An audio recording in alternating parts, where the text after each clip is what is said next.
여러분, 행복하세요? 인간이 궁극적으로 추구하는 그 목적이 뭐냐? 그게 뭐냐면, 인간은 행복하게 사는 것이 인간이 궁극적으로 추구하는 목적이라고 말합니다. 그러면, 행복이라는 단어 한번 생각해 볼게요. 행자가 뭐냐면, 행복의 행자는 다행행자예요. 운수란 뜻이에요. 복복자예요. 그러니까, 운수 좋은 것. 다시 말하면, 일상생활을 뛰어넘는 특별한 일들. 그래, 우리가 소소하고 우리 삶의 자리에 주어져 있는 일들이 있잖아요. 근데 그런 것들을 뛰어넘는 특별한 어떤 일들이 내게 주어질 때 행복하다라는 뜻이 돼버려요, 이게. 근데 우리가 행복하다고 느낄 때 언제예요? 사랑하는 사람과 함께 여행을 하고, 일출을 보고, 일몰을 보고, 그리고 맛있는 식사를 하고, 대화를 하고, 또 산책을 하고, 또 시험을 봤는데 좋은 성적을 받고, 또 목적한 걸 만들고, 또 어린아이 같은 조그마한 내구 하나를 만들고 좋아서 팔을 휘둘며 좋아서 행복감에 젖어 있잖아요. 목적을 달성하고. 또 하나, 의미 있는 일을 했을 때. 의미 있는 일이라는 게 뭐냐면 돈 없어요. 가난해요. 삶이 지쳐 있어요. 힘들어요. 죽을 수도 있어요. 근데 나는 의미 있는 일을 하면 행복해요. 뭐 예를 들어 국경 없는 의사회 같은 사람들. 분쟁 지역에 가서 죽을 수 있거든요. 근데 그들을 돌보면서 행복해요. 또 엄마들도 마찬가지죠. 엄청 힘들어요. 근데 애 돌보는 것 때문에 행복하단 말이에요. 이렇게 행복이라고 하는 단어하고 삶에 행복하다라는 거하고 좀 달라요. 그러니까 우리한테 물어봐요. 행복해요? 그러면 대답을 못해요. 정말 특별한 게 뭐가 있어야 행복하다고 할 것 같은데 나는 행복한데 행복하단 말을 못해요. 행복이라고 하는 말은요. 플라톤, 아리스토텔레스 같은 고대 철학자부터 현대 철학자들, 심리학자들 정말 많이 연구하는 분야예요. 그래서 서점에 가면 정말 책 많습니다. 인문학 강의에도 이런 전문가들의 강의가 굉장히 많아요. 행복은 이 단어는요, 추상적인 단어예요. 추상적이라는 의미 아시죠? 추상적이란 말은 정형화된 기준이 없어요. 추상적인 이 모든 표준을 제시할 수 없어요. 다시 말하면 이 행복이라고 하는 말은 개인의 것이라는 거예요. 남에게 평가하거나 판단할 수 없는 거라는 거예요. 행복하십니까? 10점 만점에 몇 점이십니까? 라고 말하면 기준이 뭐예요? 행복하다라는 게? 라고 물어볼 수 있잖아요. 없어요. 그 기준은 자기가 하는 거예요. 추상적인 개념이에요. 이 행복이라고 하는 단어에 우리가 이 보편적인 정의가 있어요. 그게 뭐냐면 주관적 안녕이라고 그래요. 주관적 안녕. 주관적 안녕. 안녕은 우리가 안녕하세요 그럴 때 안녕이잖아요. 근데 안녕을 영어로 번역하면 뭐가 되냐면요. 웰빙이에요. 또 다른 말로 번역하면 왜 복지국가 사회복지할 때 복지란 말 있잖아요. 복지가 웰페어인데 웰페어예요. 안녕이란 말이. 그러니까 이 안녕이란 말은 우리가 잘 살아가는 거예요. 주관적 안녕? 이게 행복이에요? 그러면 내 중심적인 내가 느끼는 행복, 내가 깨닫는 행복, 내가 잘 살아가는 거, 이게 바로 행복인 거예요. 그래서 행복이란 말을 좀 빼고 생각해 볼게요.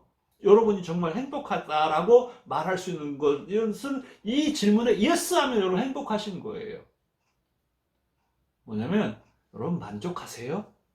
이 일에 만족하세요? 이것에 만족하세요? 예스! 오늘 만족하세요? 예스! 행복하신 거예요. 오늘 편안하세요? 평안하세요? 예스! 기쁘신가요? 오늘 이 일을 기뻐하신가요? 기쁨이 있으세요? 예스! 감사함이 있으세요? 예스! 이 중에 하나만 여러분이 예스라고 대답하면 그 일이나 그 사건이나 그 일은 행복하신 거예요. 그런데 행복하기 위해서 필요한 게 뭐라고 말하면 돈이란 이야기를 해요. 근데 행복을 연구하는 학자들이나 철학자들 똑같이 하는 이야기는 행복은 돈이 조건 중에 하나는 된다고 그래요.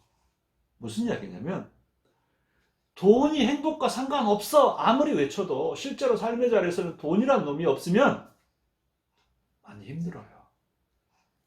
갑자기 병에 걸렸어요. 치료하러 어디로 갑니까? 병원에 가야 되잖아요. 근데 기존 수입이 정해진데 그거 가지고 가버리면 삶의 이 시스템이 무너져요. 근데 돈 있으면요. 그냥 가면 돼요. 그러나 돈을 어떻게 쓰느냐가 더 중요하다고 그래요. 행복의 이 지수를 높이기 위해서는. 또 건강에 관한 문제를 이야기를 해요. 건강해야 돼요. 건강하지 않으면요. 행복을 못 누려요. 여행도 못 하죠. 맛있는 것도 못 먹죠. 사랑하는 사람에게 사랑의 고백도 못 해요. 목적을 위해서 수고하고 노력할 수도 없어요. 여러분, 하나님이 주시는, 그리고 예수님이 말씀하시는 무엇을 먹을까, 무엇을 마실까, 무엇을 입을까에 대한 걱정이 없는 날마다 채우심의 역사가 있고 또 건강하시기를 축복합니다. 우리가 이런 행복을 아침 저녁으로 감정에 따라 바뀌는 행복이 아니라 빼앗기지 않는 행복을 누릴 수 있는 비결이 어디에 있습니까? 그건 내 인생에 있는 모든 일들이 나에게 주신 아주 특별한 선물이라는 것을 깨달아야 돼요.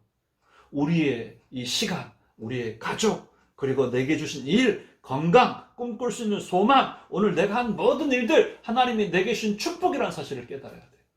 내게 주신 선물이에요. 내게 은혜로 베푸신 거예요. 그러니까 삶이 불평할 게 없어요. 감사한 거예요. 너무너무 소중하고 너무너무 귀한 거예요. 우리의 걷고 뛰고 그리고 자고 일하고 산책하고 이 모든 것이 제일 행복한 거예요. 그러면 내가 원하는 일이 원하지 않는 일이 벌어졌어요. 그러면 그걸 어떻게 축복이라고 말할 수 있어요? 아니에요. 그 일을 통해서 무슨 일이 벌어질지 기대해 보십시오. 합력하여 선을 이룬다고 했잖아요. 그게 바로 그 말이에요. 그 일들을 통해서 하나님은 무슨 변화와 무슨 기적을 일으킬지 기대해 보십시오. 불안해하지 마시고 염려하지 마시고 하나님의 하심을 기대할 수 있어야 돼요. 자, 두 번째예요. 두 번째로 오늘 관계예요. 사람이 가장 행복하게 만드는 건 관계라고 그래요.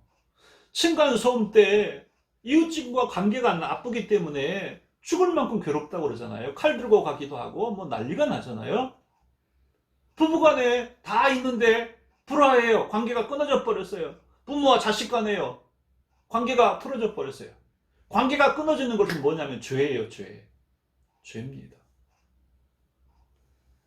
하나님과의 관계를 또한 잘 맺어야 돼요. 하나님에 대한 아는 지식이 넓어질 때, 깊어질 때 삶의 자리는 더 큰 행복을 누릴 수 있어요. 여러분, 저와 여러분 행복한 사람이라고 이미 하나님은 말씀하셨어요. 신명기서에 33장 29절에 이스라엘이여 너는 행복한 사람이라고 말씀하고 있어요. 또 우리 잘 아는 요한복음 3장 16절에 뭐라고 말씀하십니까? 하나님이 세상을 이처럼 사랑하사 독생자를 주셨으니 이는 그를 믿는 자마다 멸망하지 않고 영생을 얻게 하랍니다. 저와 여러분은 이미 행복한 사람으로 하나님이 부르셨고 이미 저와 여러분은 행복한 사람이라고 선언하고 있습니다. 여러분 삶이 날마다 행복이 넘치기를 바랍니다.